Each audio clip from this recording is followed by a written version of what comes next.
नमस्कार, आप देख रहे हैं देश न्यूज। मैं हूं आपके साथ सूरज पाठक और मैं हूं आपके साथ में राजेश सक्सेना। हमारे खास कार्यक्रम बीच बहस में आप सभी का स्वागत है। बीच बहस में आज हम बात करने वाले हैं सांस्कृतिक राष्ट्रवाद की। दरअसल हम बात यूं ही नहीं कर रहे हैं, हम बात इसलिए कर रहे हैं क्योंकि सांस्कृतिक राष्ट्रवाद की बात जो है आरएसएस के वरिष्ठ नेता राम माधव जी ने वॉशिंगटन में की है और उन्होंने कहा है कि सांस्कृतिक राष्ट्रवाद न केवल सामाजिक शक्ति बल्कि राजनीतिक बल भी बन चुका है। और भारत के सांस्कृतिक राष्ट्रवाद की बात हुई है वॉशिंगटन में, अमेरिका में। बिल्कुल सूरज जी, सबसे बड़ी बात यही है कि राम माधव ने जिस तरह से, कोई वैसे कहा जाए तो कोई पहला मौका नहीं है जब सांस्कृतिक राष्ट्रवाद की बात हुई हो। लगातार इस पर बात चलती रही है राष्ट्रवाद के साथ सांस्कृतिक राष्ट्रवाद को लेकर, लेकिन जिस तरह से आरएसएस नेता राम माधव ने ये बात अमेरिका में जाकर कही, और यही कारण है कि आखिर उसके क्या मायने हैं, किस तरह की चीजें हैं, आज इसी पर हमारी बातचीत होगी, चर्चा होगी खास मेहमानों के साथ, खास वरिष्ठ पत्रकारों के साथ। सबसे पहले परिचय करा देते हैं, तारुफ करा देते हैं, फिर चर्चा को हम आगे बढ़ाएंगे। हमारे साथ में है रमेश शर्मा जी, स्वागत करूंगा सर आपका। हमारे साथ में अजय बोकिल जी हैं, आपका भी स्वागत करूंगा। आशीष दुबे जी थोड़ी देर में हमारे साथ जुड़ेंगे। संदीप पाठक जी हमारे साथ में, संदीप जी आपका स्वागत करता हूं। राधा बल्लभ शारदा जी हमारे साथ में, राधा बल्लभ शारदा साहब आपका स्वागत है। और गोपाल जैन जी हमारे साथ में, गोपाल जी आपका भी स्वागत करता हूं। आप सभी वरिष्ठ पत्रकारों का, राजनीतिक विश्लेषकों का स्वागत करते हुए चर्चा की शुरुआत करना चाहूंगा। बात है सांस्कृतिक राष्ट्रवाद की। दरअसल वहां क्यों कहा गया है, इससे पहले हम इस पर चर्चा करें, लेकिन उससे पहले मैं जानना चाहता हूं, रमेश शर्मा जी मैं आपके पास आना चाहूंगा। बात वहां पर की गई सांस्कृतिक राष्ट्रवाद की। राष्ट्रवाद, नागरिक राष्ट्रवाद, सांस्कृतिक राष्ट्रवाद, या फिर जैसे कि हम बात करते हैं भारत के परिदृश्य में सबसे बड़े लोकतंत्र को लेकर के कि भारत सबसे बड़ा लोकतंत्र है, तो यहाँ ये जो राष्ट्रवाद की बात है, राष्ट्रवाद की एक नई परिभाषा जैसा गढ़ने के प्रयास किया जा रहा है कि राष्ट्रवाद, सांस्कृतिक राष्ट्रवाद न केवल सामाजिक शक्ति है बल्कि ये राजनीतिक बल भी है। तो ये जो नई परिभाषा गढ़ने का प्रयास किया जा रहा है सांस्कृतिक राष्ट्रवाद का, इसके क्या मायने हो सकते हैं? देखिए, मोटे तौर पर ये परिभाषा नई गढ़ने का प्रयास नहीं है। किसी भी भारत राष्ट्र का स्वरूप सांस्कृतिक स्वरूप होता है। किसी भी भूभाग के अंतर्गत जो भी राजनीतिक सीमाएं उसकी होती हैं, जैसे भारत की एक राजनीतिक सीमा है कश्मीर से लेकर कन्याकुमारी तक, पाकिस्तान की एक राजनीतिक सीमा है, अमेरिका की एक राजनीतिक सीमा है। तो एक किसी विशिष्ट राजनीतिक सीमा के भीतर अलग अलग मतांतर के लोग रहते हैं। उनके मत अलग हो सकते हैं, उनके धर्म अलग हो सकते हैं, पूजा पद्धति अलग हो सकती है, लेकिन एक राष्ट्र की अपनी एक संस्कृति होती है। वो राष्ट्र की संस्कृति क्या होती है, ये प्रत्येक देश की प्राथमिकताओं में अलग होता है। भारत को अगर आप देखेंगे तो भारत की जो राष्ट्रीय संस्कृति रही है वो कहीं ना कहीं प्राणियों के साथ सद्भाव की जो कल्पना की गई है, संपूर्ण वसुंधरा को एक कुटुंब मानने की कल्पना की गई है। जब वो कहते हैं कि प्राणियों से सद्भाव हो, तो उसमें केवल मनुष्य मात्र नहीं होता, उसमें चींटी से लेकर हाथी तक सारे प्राणी होते हैं, पूरी वनस्पति होती है। तो भारतीय जीवन शैली की ये जो प्राथमिकताएं हैं, उन प्राथमिकताओं को जो भी समाहित होगा उसको सांस्कृतिक राष्ट्रवाद ही कहा जाएगा।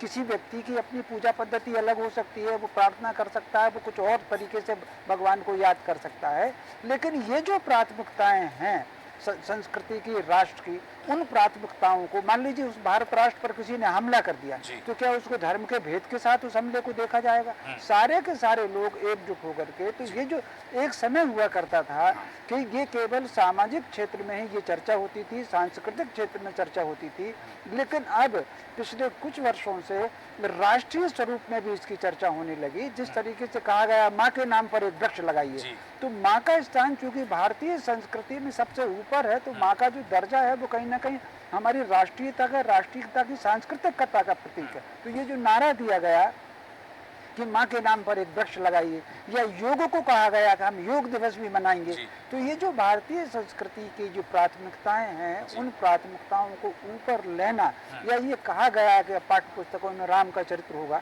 तो ये जो कहीं ना कहीं भारत राष्ट्र की जो मान्यताएं रही हैं, भारत राष्ट्र की मान्यताओं में एक और बात है जो कहा गया कि इसको अंतर्राष्ट्रीय जगत ने भी स्वीकार किया कि नदियों का आर्द्र क्षेत्र जो है उसको सुरक्षित रखा जाए। तो जो भारत की परंपरा में था कि कहीं ना कहीं 50 हाथ तक कोई गतिविधि उसमें ना हो, तो इन सारी चीज़ों को लेकर के अब पिछले कुछ वर्षों से ये सारी चीज़ राजनीतिक चर्चा में आई है।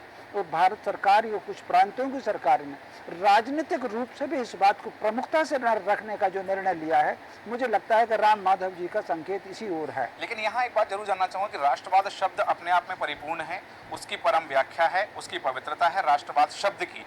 फिर उस शब्द के साथ सांस्कृतिक शब्द जोड़ना या सांस्कृतिक शब्द विशेषण के रूप में लगाना कितना औपचारिक लगता है आपको? देखिए, इसमें औपचारिकता की कोई बात नहीं है। प्रत्येक राष्ट्र की अपनी अलग संस्कृति होती है। भारत की संस्कृति अलग है, पाकिस्तान की संस्कृति भारत की उसको मिल सकते हैं आज, लेकिन अमेरिका की संस्कृति बिल्कुल अलग है, अफ्रीका की संस्कृति बिल्कुल अलग है, ब्रिटेन की संस्कृति बिल्कुल अलग है।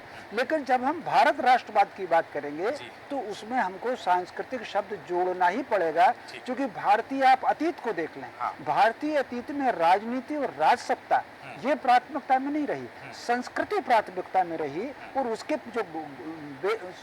जो आधार हैं वो ऋग्वेद या वेद उसके आधार हैं। इसलिए प्रत्येक ग्रंथ में जीवन शैली को वेदानुरूप बताने को कहा गया है। राष्ट्र शब्द ऋग्वेद में भी आता है, तो और संस्कृति शब्द भी ऋग्वेद में आता है। तो ये जो कहीं ना कहीं जो जोड़ा गया है सांस्कृतिक राष्ट्रवाद, ये कोई औपचारिकता या कुछ बनावटीपन नहीं है, ये भारत की मूल स्वर है जिसको आज कहीं ना कहीं शब्द मिल रहे हैं, मुखर मिल रही है और उसको शक्ति मिल रही है। भारत की उस संस्कृति को जिसे हम कह रहे हैं कि सांस्कृतिक राष्ट्रवाद की बात कही जा रही है, तो उसको मुखरता प्राप्त हो रही है और वह मुखरता दिखाई दे रही है वॉशिंगटन में, जहां एक कॉन्फ्रेंस के तहत राम माधव इस शब्द का उच्चारण कर रहे हैं। बिल्कुल, और जिस तरह से रमेश जी ने बेहतर बात की कि बिना संस्कृति के आप राष्ट्र की परिकल्पना नहीं कर सकते, और जिस तरह से राम माधव ने ये बात कही है, मैं राधा वल्लभ शारदा जी के पास में आता हूँ।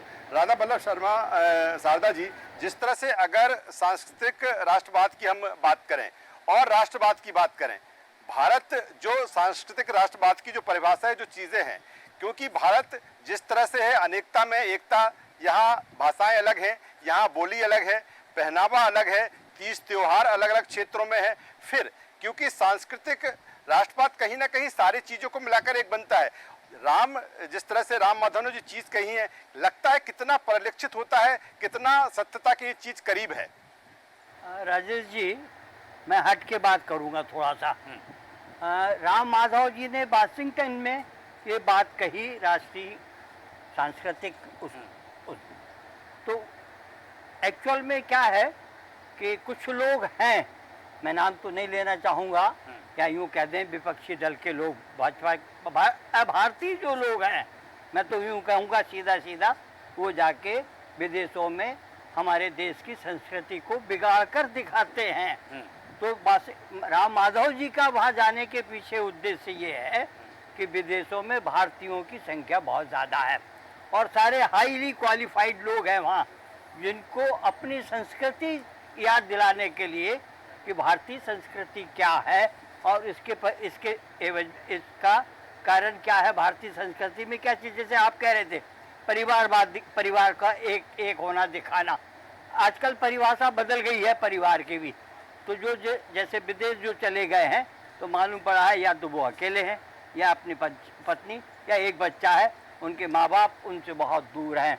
ज़्यादा कुछ होता है, एक घटनाएं होती हैं, ज़्यादा कुछ होता है, बेटा बहुत कमाता है तो वो अपने पिताजी की या माँ की तबीयत खराब होती है तो वहाँ से वो पैसा भेज देता है पड़ोसी को, तो भाई इनका इलाज करवा देना।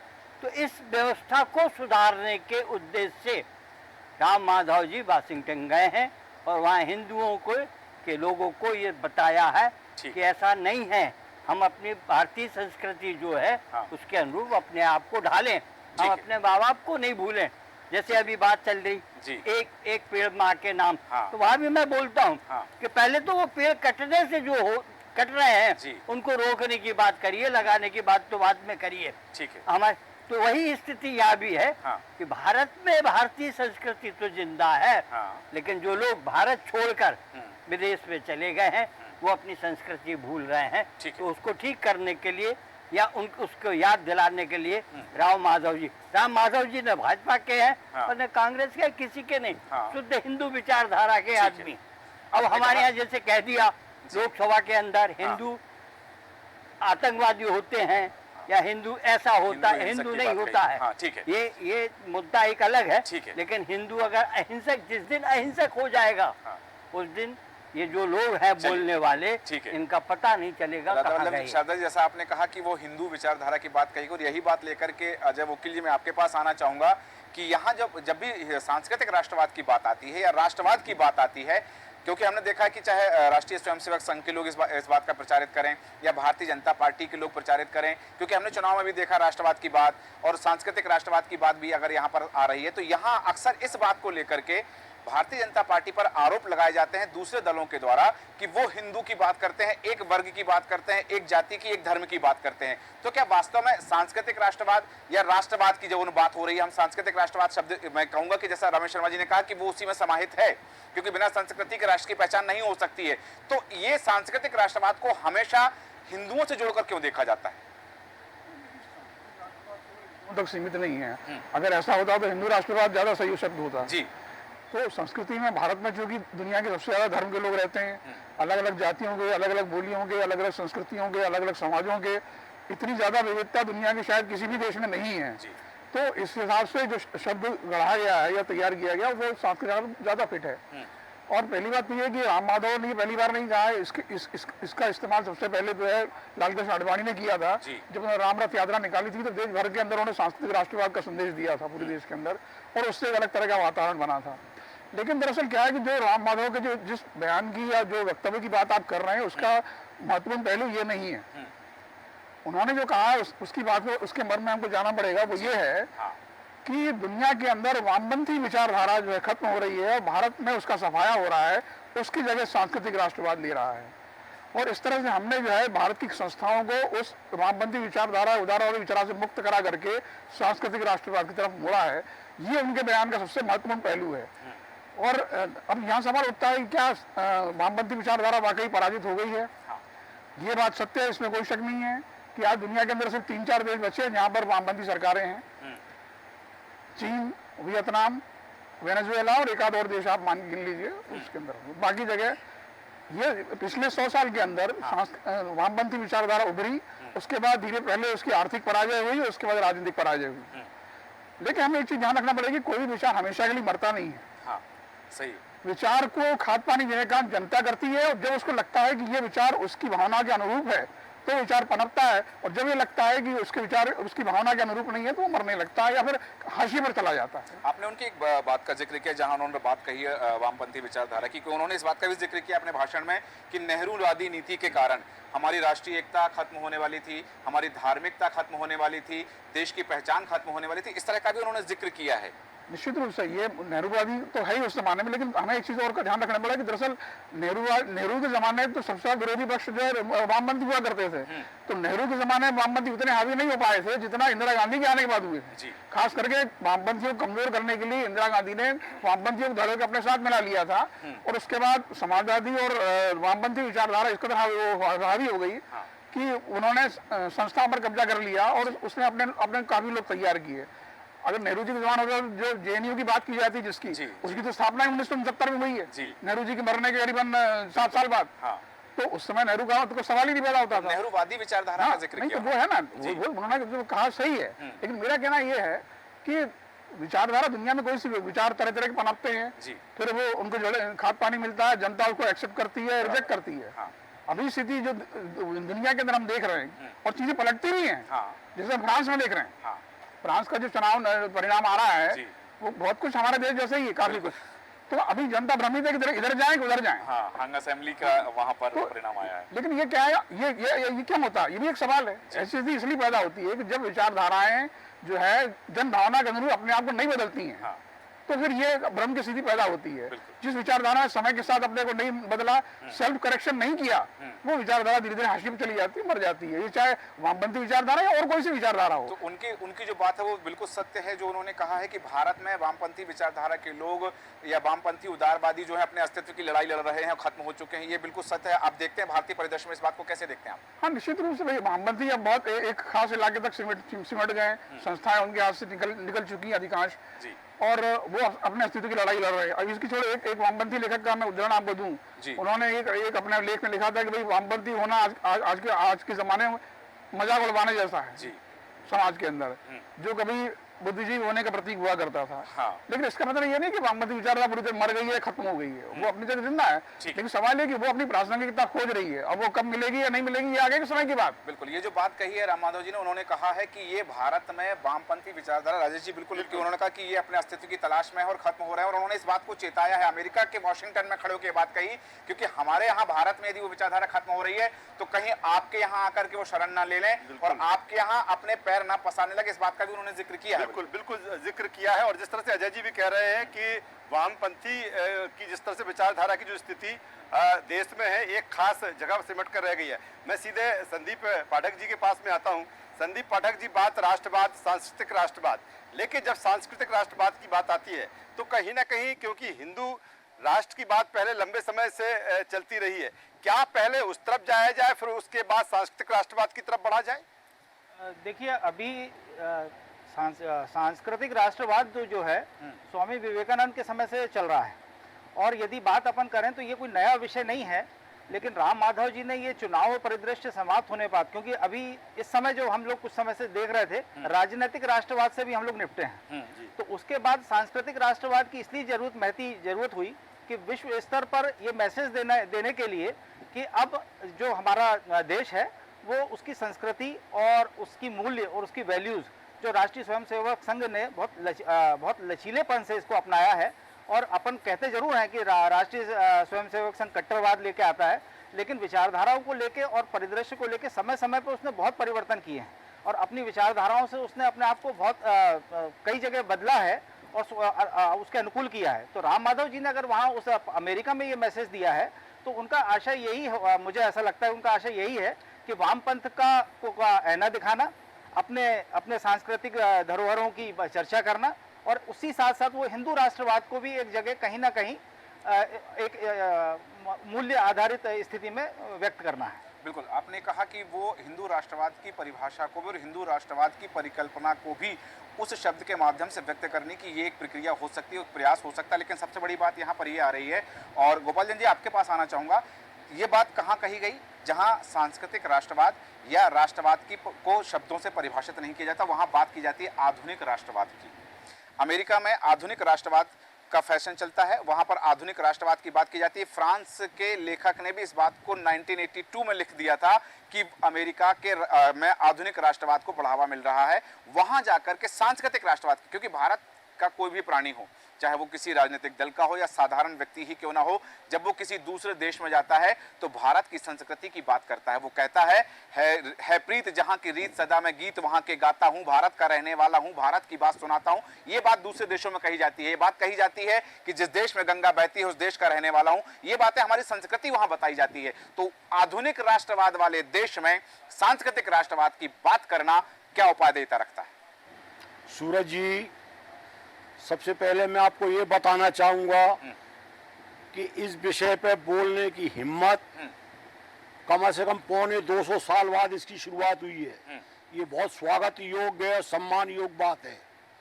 हमारे देश के अंदर सांस्कृतिक राष्ट्रवाद के बारे में 1822 में जब मैकेले भारत आया तो मैकेले ने लगभग 22 साल तक पूरे भारत के एक राज्य का भ्रमण किया, और 1832 में उसने लंदन में एक रिपोर्ट प्रस्तुत की, और उस पार्लियामेंट में प्रस्तुत रिपोर्ट में उन्होंने बताया कि अगर भारत को परमानेंट कब्जे में रखना है हमेशा, तो यहाँ से 5 से 6 चीज़ें आपको नष्ट करनी पड़ेंगी। उसमें था गाय, गोबर, गुरुकुल, ब्राह्मण, आयुर्वेद और यहाँ की जो खेती है।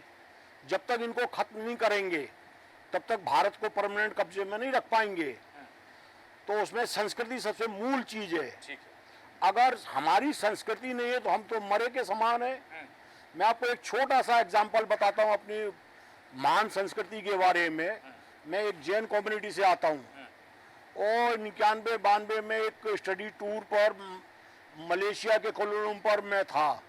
वहाँ के न्यूज स्ट्रीट अखबार के अंदर मेरी ट्रेनिंग थी। इत्तेफाक से उस दिन हमारे जैनियों का क्षमा वाचन का त्यौहार था। अब मैं मलेशिया में किसको क्षमा के लिए ढूंढूं? तो मैं तो किसी को नहीं। तो वहाँ जो संपादक महोदय थे उनको मैंने टूटी फूटी भाषा में सॉरी बोला और उनको हाथ जोड़ के नमस्ते कहा।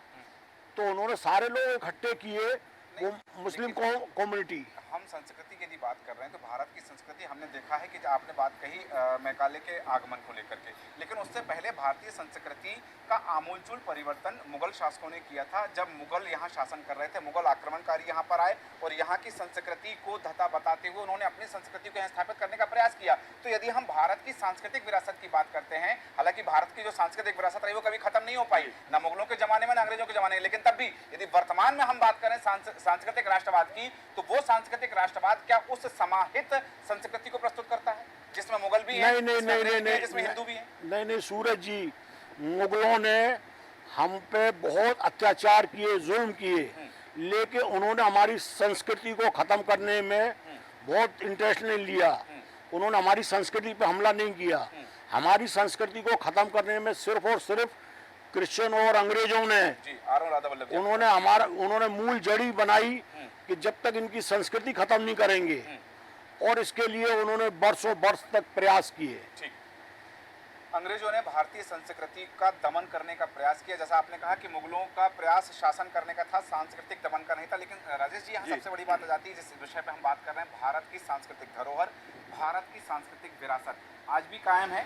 नालंदा उस स्वरूप में भले ही नहीं है, लेकिन दूसरे स्वरूप में आज खड़ा हो गया। अभी हाल ही में उसका उद्घाटन किया गया है। तो भारत के जो लोग रहे हैं, जो मूल रूप से भारतीय हैं, वो हमेशा भारतीय संस्कृति और भारतीय सांस्कृतिक धरोहरों को सहेजने का काम उन्होंने किया। बिल्कुल। और सूरज जी, काफ़ी समृद्ध हमारी जो सांस्कृतिक विरासत है वो लंबे समय से रही है। तमाम बार उसको तोड़ने की कोशिश करी गई, लेकिन ऐसा नहीं हुआ। मैं आशीष दुबे जी के पास में आता हूं। आशीष जी, सांस्कृतिक एकता की अनुभूति की बात होती है, कितना आवश्यक आप मानते हैं सांस्कृतिक एकता की अनुभूति, क्योंकि बात विरासत की हो रही है, बात सांस्कृतिक राष्ट्रवाद की हो रही है? देखिए, जो सांस्कृतिक राष्ट्रवाद है, जो बात कही जाती है, उसकी जो अवधारणा है या वो कहता है, वो एक साझी संस्कृति की वकालत करता है, साझी संस्कृति की बात करता है। लेकिन सांस्कृतिक राष्ट्रवाद के साथ साथ नागरिक राष्ट्रवाद भी चलता है। तो ये नागरिक राष्ट्रवाद जो है वो आगे जाके राजनीतिक राष्ट्रवाद हो जाता है। तो समस्या ये होती है, लोगों को ये समझ में नहीं आता है कि कौन सा पैटर्न या कौन सी अवधारणा को स्वीकार करना चाहिए या उसको सही मानना चाहिए। तो स्थितियाँ यहाँ पर आकर जो है दुविधा पैदा करती हैं। भारत में जो है सांस्कृतिक राष्ट्रवाद जो है पुराना है, इसकी अवधारणा बिल्कुल साफ है। लेकिन देखिए, कई बार जब नागरिक राष्ट्रवाद की बात आती है और उसके बाद तो राजनीतिक राष्ट्रवाद में तब्दील होता है, तो उसका अर्थ भाजपा से ले लिया जाता है कि एक नए किस्म का राष्ट्रवाद जो पैदा हुआ या पैदा करने की कोशिश की गई या उसकी बात की गई। लेकिन जो मूल हमारी संस्कृति है या जो चीज़ें, ये चीज़ें तो हमेशा चलती रहेंगी और साथ चलेंगी, इसमें कोई दो राय नहीं। क्योंकि जब राजनीतिक धाराएं अलग अलग होंगी तो अलग अलग तरह से उसकी व्याख्या होगी। राजनीतिक राष्ट्रवाद को अगर हम परे रखें या नागरिक तो सबसे महत्वपूर्ण जो है कि संस्कृति या जो विरासत है, संस्कृति का मतलब मैं जो मानता हूँ कि उसमें विरासत भी हमारी शामिल है और उसमें हमारे संस्कार, परंपरा और सब चीज़ शामिल है। तो सांस्कृतिक विरासत की अगर बात की जाएगी मजबूती से, तो वो मुझे लगता है कि ज़्यादा बेहतर होती है और उससे सारे चीज़ों का जो है मकसद और सारी चीज़ें और एक जो साझी जो एक बात आती है, एक जो परिकल्पना आती है, वो मजबूत होती है। लेकिन ये बात भी सही है कि जो राष्ट्रवाद है, जिस राष्ट्रवाद की बात अब होती है, जिसको राजनीतिक संदर्भ में भी देख लिया जाता है, वो भी उतना ही ज़रूरी है, क्योंकि कई देश इसी तरह के राष्ट्रवाद के साथ ही मजबूती से खड़े हुए हैं। हाँ। तो अगर इसमें बहुत सारी चीज़ों का समावेश होगा तो इन चीज़ों को बहुत साफ तरीके से जब तक समझना पड़े, क्योंकि आम आदमी या बहुत जो रोज़मर्रा के तबके के जो लोग हैं वो इसको समझने की कोशिश नहीं करते और कई बार इसको गलत अर्थों में वो ग्रहण कर लेते हैं। तो इसलिए सांस्कृतिक राष्ट्रवाद को ऊपर रखते हुए बाकी जो देश से जुड़े या उससे हमारी कल्चर से जुड़ी हुई जो बुनियादी चीज़ें हैं या जो ज़रूरी चीज़ें हैं जिसकी वजह से देश को हम अक्षुण्ण रख सकते हैं, उसकी बात की जानी चाहिए। और उसकी बात मुझे लगता है कि जो अभी जो ताज़ा संदर्भ है जिसमें बात हुई है, उसमें भी मुख्य बात यही है कि किस तरह से आप अपनी जड़ों की ओर लौटें या जड़ों को मजबूत करें। बिल्कुल बिल्कुल बेहतर बात आशीष जी कर रहे हैं। राधा वल्लभ शारदा जी कुछ कहना चाहते हैं, कुछ ऐड ऑन करना चाहते हैं? राधा वल्लभ शारदा जी। गोपाल जी ने अभी कहा था कि मैकाले के आने के बाद ये सब परिवर्तन हुआ।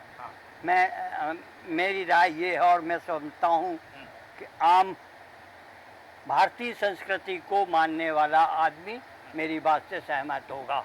हमारे यहाँ हम देख लें, कृष्ण मंदिर का देख लें, राम मंदिर का देख लें, ताज़ा उदाहरण देख लीजिए आप धार का। सरस्वती का मंदिर था, वहाँ खुदाई होने के बाद क्या चीज़ें निकली। तो सबसे ज़्यादा जो हमारी भारतीय संस्कृति को जो है वो मुगलों ने उसको खराब किया है। अब हमारे यहाँ एक परंपरा हुआ करती थी कि घर में बच्चे को जो से छोटे से बड़ा होता था तो माँ उंगली पकड़ के उसको चलाती थी और उसको सिखाती थी कि हमारी संस्कृति ये कहती है कि हमको बड़ों को प्रणाम करना है। यही संस्कृति हमारी है।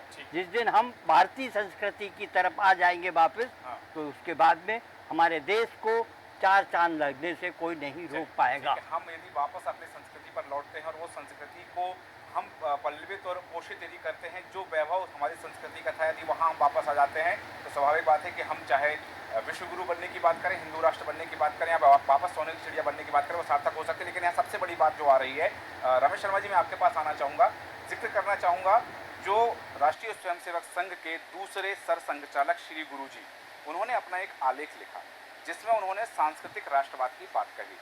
सांस्कृतिक राष्ट्रवाद को परिभाषित करते हुए, सांस्कृतिक राष्ट्रवाद की व्याख्या करते हुए उन्होंने लिखा कि न सिर्फ भौगोलिक क्षेत्र बल्कि संस्कृति की समानता, लोगों की, क्योंकि जन का उल्लेख उन्होंने किया कि जन की विचारधारा की समानता, साथ ही उन्होंने उल्लेख किया क्योंकि हम जब देखते हैं कि भारत विविधताओं से भरा हुआ देश है और भारत विविधताओं से भरा हुआ देश इसलिए है क्योंकि हम, जैसा आपने उल्लेख किया कि हम वसुधैव कुटुंबकम की बात करते हैं, प्राणी मात्र के कल्याण की बात करते हैं।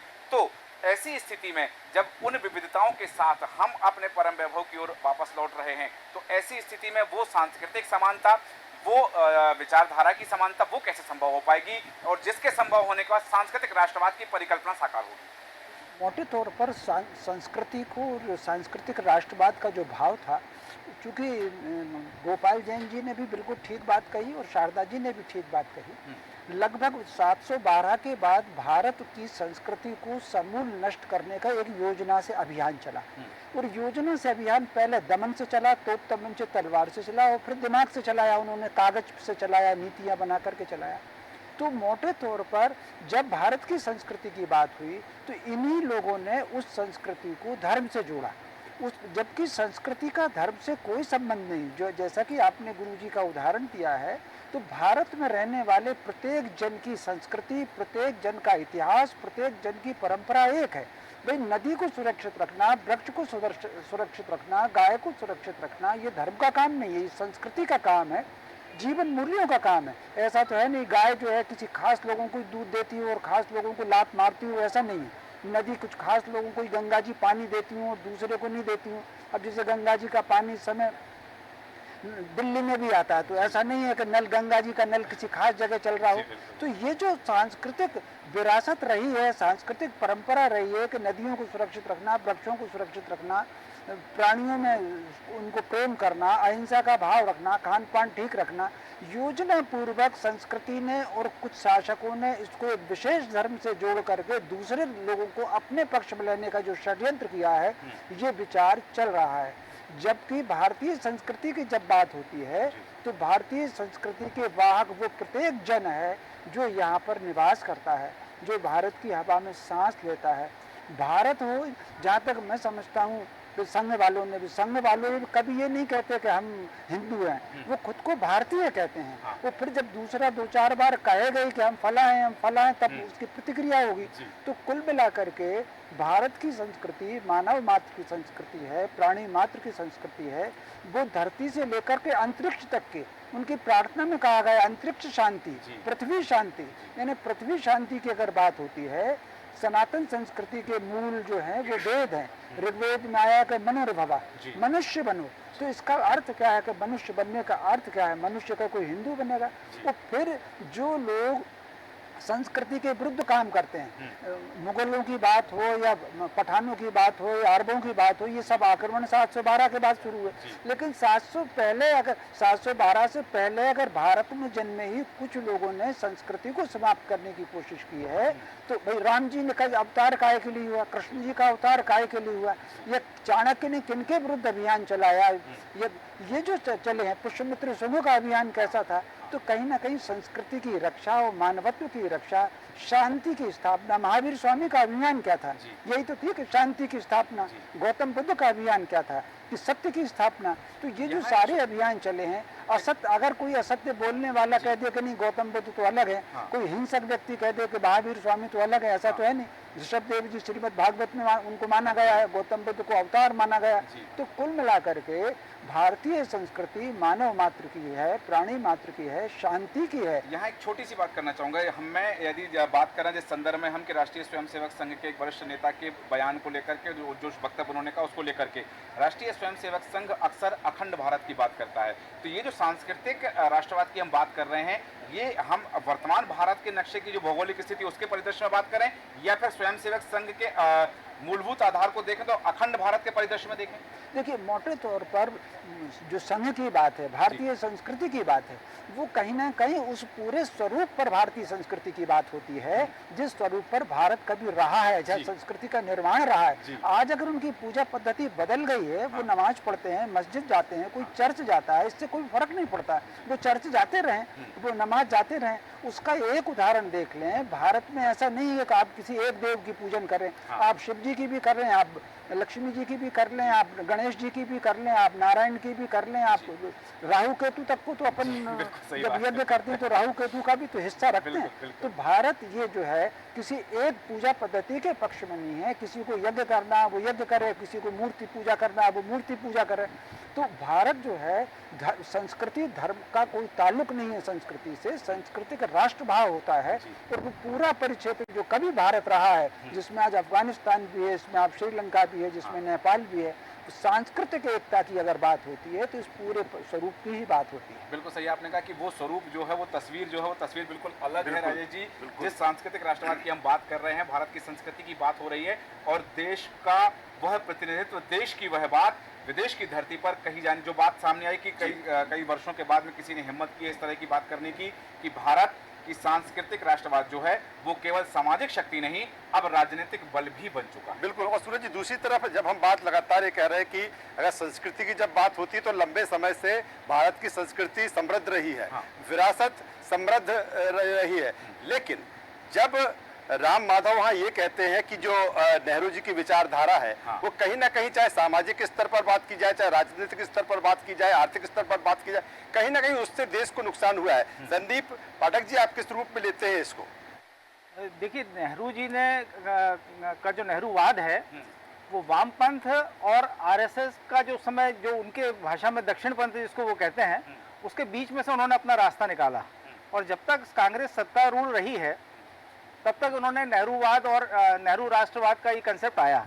लेकिन जो बात अपनी चल रही है सार्वभौमिक रूप से जब भारतीय संस्कृति की, तो जब तक उनका दौर चला तो उस समय संस्कृति के मायने कुछ बदले हुए थे। लेकिन मूल बात तो ये है कि जो भारतीय संस्कृति है वो समरसता की संस्कृति है, और हमारी समरसता कोई आज की है नहीं। जो अभी रमेश जी ने कहा कि यहाँ किसी के लिए कोई चीज़ की मनाही नहीं है, लेकिन सभी उसके बाद भारतीय हैं, तो वही भारतीयता की बात है। और इस मायने में हमारी संस्कृति को अगर हम समकालीन परिदृश्य से देखें तो मुझे लगता है कि उन परिस्थितियों में ऐसा कोई नुकसान या डैमेज हमारी संस्कृति को हुआ है, ये मतलब मेरे लिए मानना थोड़ा सा कठिन है। क्योंकि संस्कृति को मेरा मानना है कि इतनी समृद्ध है कि जब ये मुगल जब नहीं तोड़ पाए तो कम से कम हमारी भारतीय संस्कृति के सब आसपास चलने वालों से उसको कितना नुकसान हो पाएगा, ये समझने की बात है। राधा वल्लभ जी, कुछ जोड़ना चाहेंगे इसमें?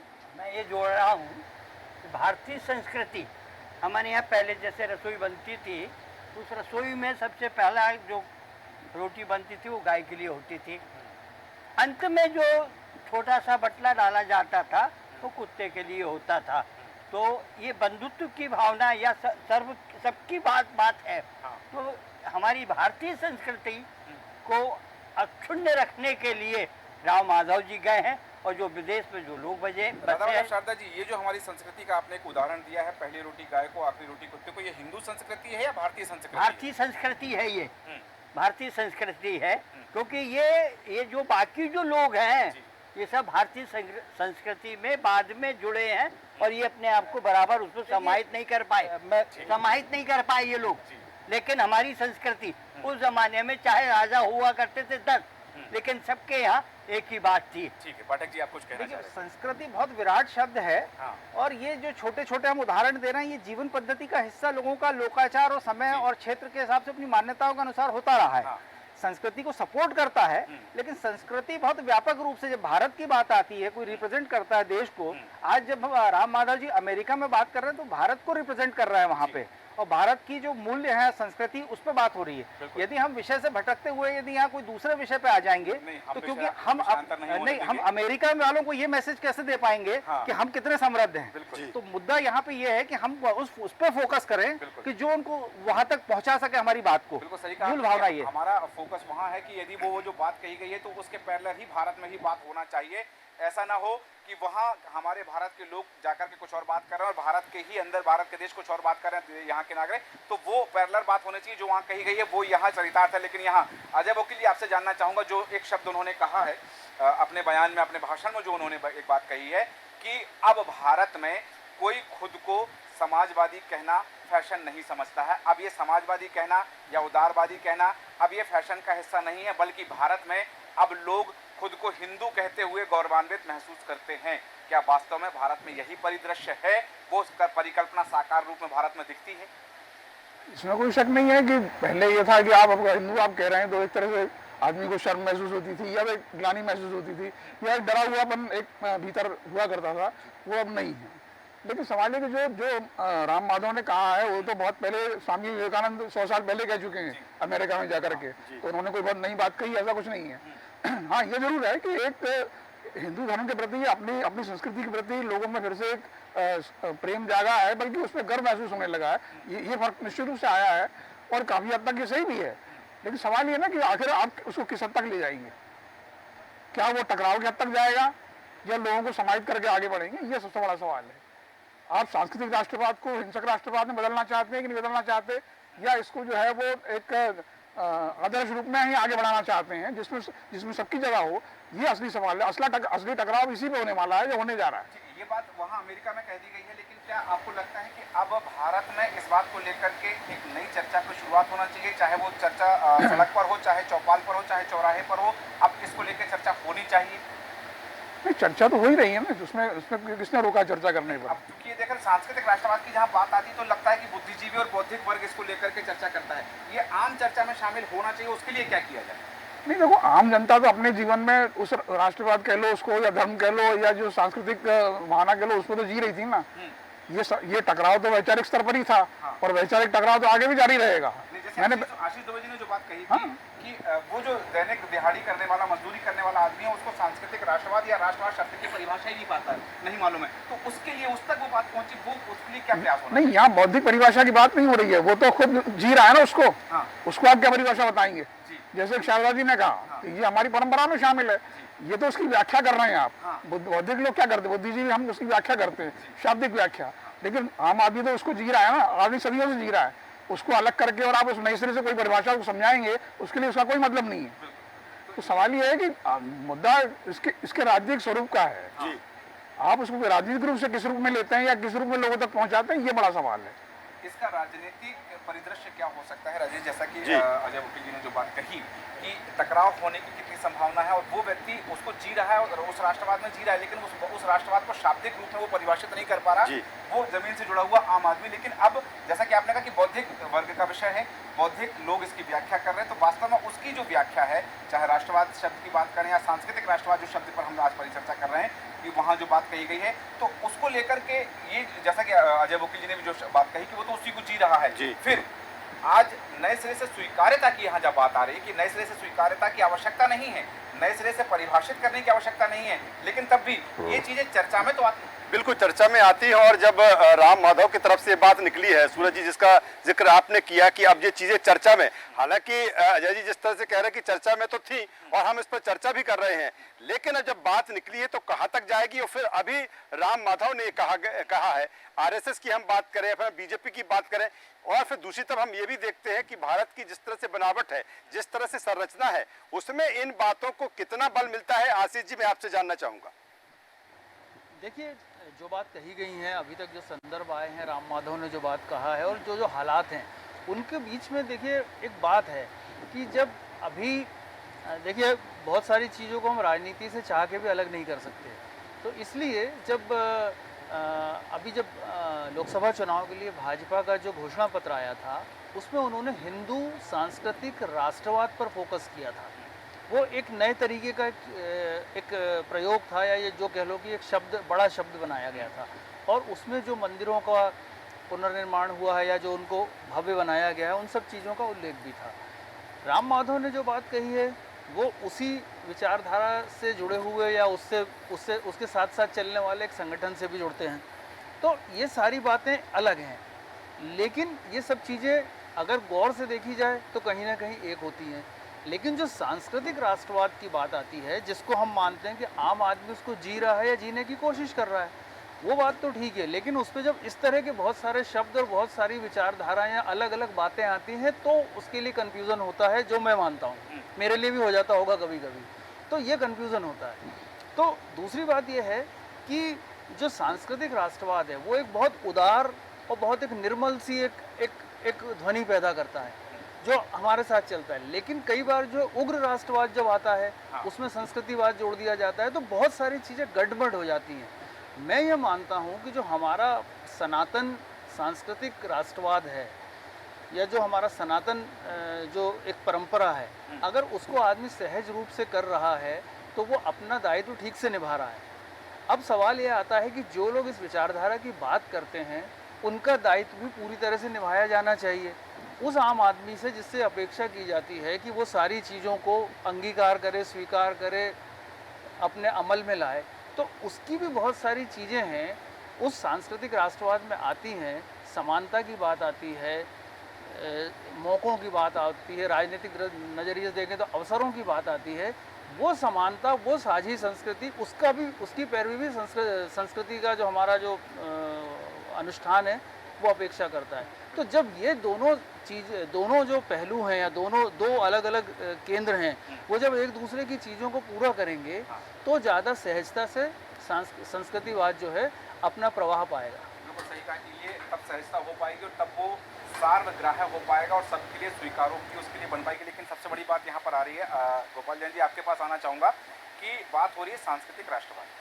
जब भी ये शब्द आता है, और हमने देखा है कि जिन राजनीतिक दलों के द्वारा इस शब्द का प्रयोग किया जाता है या राष्ट्रीय स्वयंसेवक संघ के लोग जब इस शब्द का प्रयोग करते हैं, तो इसमें जैसा आशीष जी ने भी इस बात को स्वीकार किया कि इसमें उग्र भावना आ जाती है। और वो उग्र भावना कहीं ना कहीं जो विरोधी दल हैं, जैसा कि हम देख रहे हैं, चाहे हम कांग्रेस की बात करें या कांग्रेस के समर्थित दलों की बात करें, तो उनके द्वारा एक प्रतिक्रिया आती है। जैसा मैंने पूर्व में जिक्र किया था कि जब भी सांस्कृतिक राष्ट्रवाद की बात आती है तो हिंदू शब्द इसमें जोड़ दिया जाता है।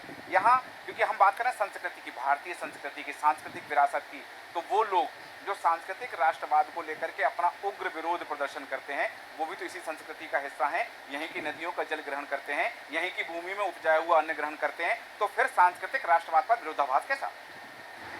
सूरज जी, संस्कृति राष्ट्रवाद इतना व्यापक शब्द है, और इसके लिए जब श्रीमान जवाहरलाल नेहरू जी भारत के प्रधानमंत्री थे तो उनसे न्यूयॉर्क टाइम्स के एक रिपोर्टर थे के.एम.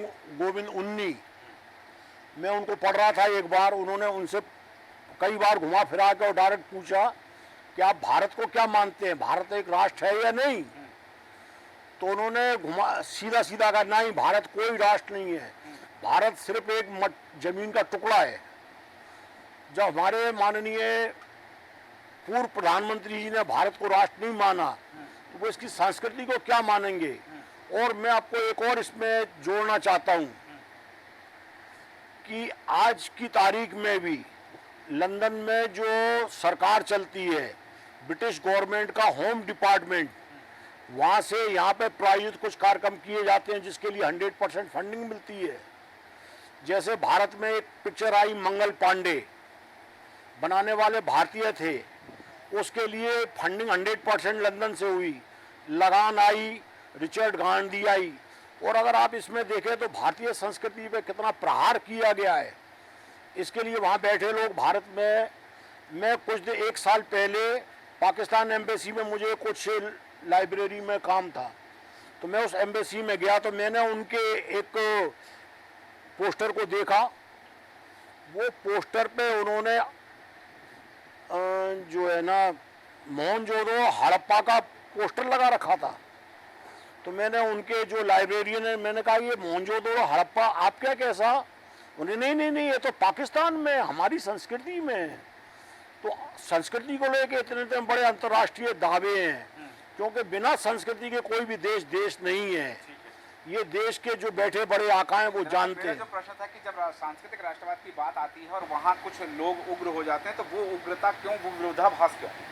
भारत के ही लोग ने उनकी संस्कृति पे अपमान किया जाएगा, उसे दबाया जाएगा।